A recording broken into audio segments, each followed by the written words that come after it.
Hello, and congratulations on your recent graduation from Louisiana State University in Shreveport. I'm Erin Smith, Director of Digital Media and Website Management here at LSUS. Before the ceremony, we wanted to give you some quick tips on how to wear your regalia so you look great for the ceremony. After working so hard to earn your degree, the last thing you want is to walk across the stage with improperly worn regalia. After you purchase your regalia, you'll need to remove the hood and the gown from the plastic packaging. Place it on a hanger to let any of the wrinkles get out before the ceremony. It's possible that you may still need to use a cool iron or a steamer to get out any additional wrinkles, but do not wash the gown and definitely do not dry clean it. Students graduating from an undergraduate program will have a cap and gown.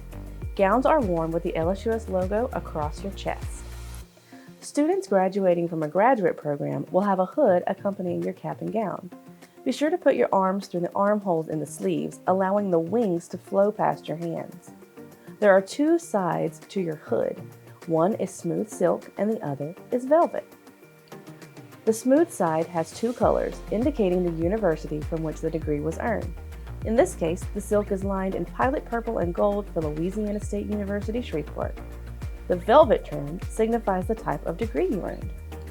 With the tapered end in the front, place the hood over your head.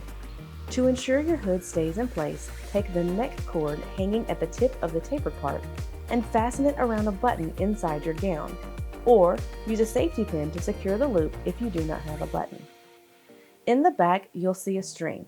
Starting below the string, flip the smooth fabric side outwards so that both the silk and velvet are visible. Secure the hood by tying the string or slipping it over the button on the opposite side of the hood. Now put on your graduation cap with the tassel on the right. The pointy end is the back. Feel free to secure your cap with some bobby pins. Keep your tassel on the right until graduation is complete. You can now add any cords or stoles. On the day of graduation, please arrive at the ceremony already in your gown, hood, and cap. You'll be doing a lot of walking, so we recommend you wear some comfortable shoes. Now you're ready for graduation. Congratulations on your hard-earned achievement. Good luck and go Pilots!